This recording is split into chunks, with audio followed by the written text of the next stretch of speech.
All right, before I actually show you this demonstration, I want to make sure the people on Zoom can hear this. Address recruitment and retention that's physically possible within our Could everybody hear that? If not, so you press the one button you pressed last time. I did. Good job.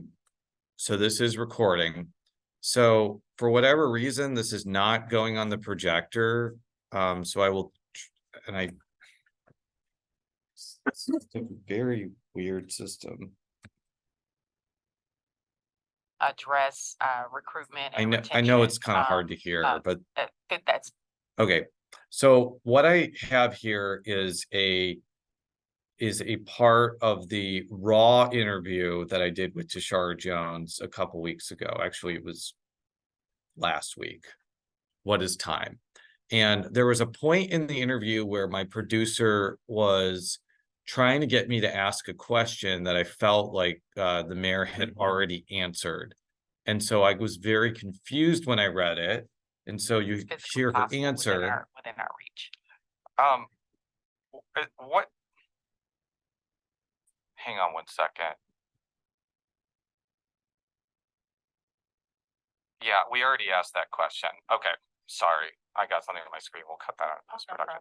So we've received a lot. Okay. So one of the things that you can do, especially if you are recording into Audition, which I think many of you are not going to be doing, is you can put a marker at the point where you knew you screwed up by pressing M on your keyboard, and that creates the marker. And so what you're going to want to do is zoom into the point that you want to basically start the place where you're cutting. And what you're always going to want to do is make sure that there is at least one breath between what the person says and what you said. You don't want to have two breaths. I think it often sounds very jarring if you don't kind of divide what the interviewee is saying with your next question. And I would say that this is probably a good length right here, because if you, for example, go all the way to here, it's going to have the breath, and then there's going to be like a short pause before the question. So like, I'll show you an example of this, and it's probably not as going to be as stark as others, but you're then going to go to the part where you want the conversation to continue. So that would be right here. You put another marker down. You then highlight, you then hold the left mouse button, and you scroll to the part that you want to delete. And a lot of times Audition will automatically lock in between two markers, and that'll make it very easy to make sure that you're hitting the precise part you want to cut. So the first thing I want to show you is what happens when you go like have like a line, like not a breath, but like a straight line there. It sounds like this. So we've received a lot of questions. So it's not very apparent, but there's just like that very brief pause between the interviewee, the breath, and the next question. So what you want to do is just go to, and you can zoom in by pressing the equals button, usually right here, delete. That's physically possible within our reach. So we've received a lot of questions like from listeners. It's like the screw up never safety, happened, including one it's from Reddit. pretty much that easy. Mom 500. Why is the so?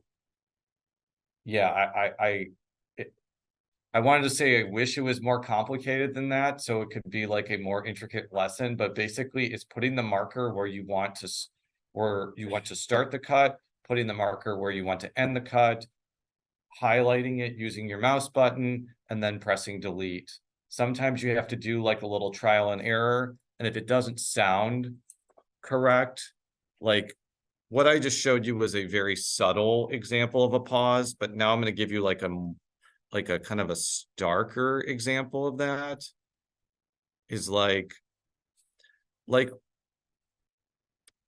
let's just say that this is just for the sake of art, for the sake of argument, for the sake of this demonstration. I was gonna restart it like here. Possible within our reach. Yeah, we already asked that question. Okay, sorry. So if you put too much blank space between, it just sounds like a very weird and unsettling and random pause. When it really doesn't do anything to add to the conversation. There are times in conversations where people pause because they're trying to think of something, or they may have to catch their emotions or something like that, but that's not the same thing as having a pause between an answer and a question. That's just frankly annoying to the listener. So you want to just have as little blank space as possible. Does that make sense to everybody? Okay. I feel like I'm almost over explaining it here, but so when you are doing your midterms and you are recording your actual episode and you try to ask a question, but you screw up the question, just keep going. But like now you know how to X out the part you don't want without having to start the entire interview over.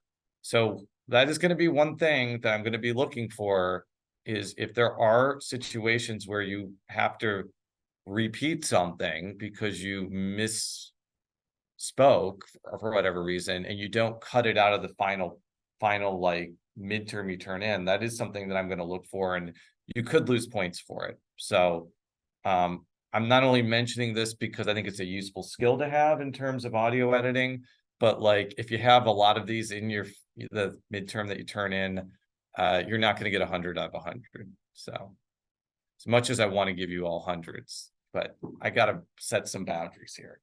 Anybody have any questions about this? Okay, this seems pretty self-explanatory. Next week, I'm going to do 2 demonstrations, which I think you will find especially useful. One is trying to get rid of irritating background noise out of your podcast, which is actually a lot easier than I ever imagined. It's not a foolproof thing, but it's something that is a very useful skill to have if you do an interview on site and there is like a loud noise that you can hear, usually because like, you know, somebody's cell phone is interfering with the microphones, or maybe there's a fan, something that has a noise that is constant throughout. Audition does have the ability to pinpoint it and try to eradicate it from the rest of the audio. And I will show you that next week. I will also show you how to get rid of popping P's. One of the things that I think you probably need to watch out for, especially if you are doing a interview like in person with 2 actual microphones, is you got to make sure that that person is not too close to the mic, because they will pop P's like crazy and it will sound terrible. It's fixable, but as I'll explain next week, it's something that I think can be avoided with some preparation before you actually press record.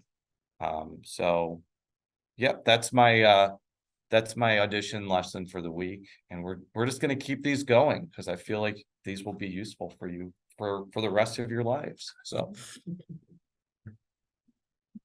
or not, I don't know. It's totally up to you after you take this class, but